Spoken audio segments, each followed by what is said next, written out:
अस्सलामु अलैकुम वरहमतुल्लाहि वबरकातुहू। अॼु हिकु सम्झाणी ख़ातिर हिकु नंढड़ी तमामु 4-5 लाइननि जी कहाणी आहे। त हिकु बंदि दुकान में राति जो घुमंदे फिरंदे हिकिड़ो नांग गिड़ी पियो। दुकान में नांग जे कम जी का बि शइ मौजूदु न हुई।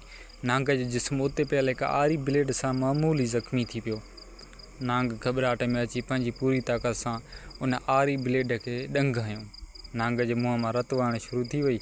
वरी नांग पंहिंजी सोच जे मुताबिक़ आरी ब्लेड खे ज़ोर सां चिंबड़ी जकड़ी चीपाटे मारण जी कोशिशि कई। ॿिए ॾींहं ते जीअं दुकानदार दुकानु खोलियो त नांग खे आरीअ सां वेढ़ियल मुअल हालत में ॾिठो, जेको कंहिं ॿिए खां न पर पंहिंजी ज़िद अना ऐं कावड़ जे वर चढ़ी वियो हो। सो दोस्तो, कॾहिं कॾहिं ईअं थींदो आहे जो असां कावड़ में अची ॿियनि जो नुक़सानु करणु चाहींदा आहियूं, पर वक़्तु गुज़रण सां गॾु असांखे इन ॻाल्हि जी ख़बर पइजी वेंदी आहे त असां हुन जो न पर पंहिंजो ई नुक़सानु करे रहिया आहियूं।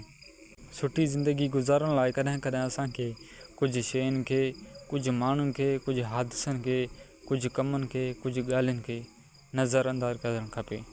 पंहिंजो पाण खे ज़हन सां गॾु नज़रअंदाज़ करण जो आदी बणायो। ज़रूरी न आहे हर अमल जो को रद्द अमल ॾेखारियो। कुझु रद्द अमल अहिड़ा बि निकिरी सघनि था जेके असांखे सिर्फ़ु नुक़सानु न पहुचाईंदा पर असांजी ज़िंदगी बि खसे सघनि था। सभ खां वॾी ताक़त बर्दाश्त करणु आहे। सब्र अहिड़ी सुवारी आहे जेका कॾहिं बि पंहिंजे सुवार खे किरण नाहे ॾींदी, न कंहिंजे पेरनि में ऐं न वरी कंहिंजी नज़रुनि में। हक़ मौजूदु सदा मौजूदु।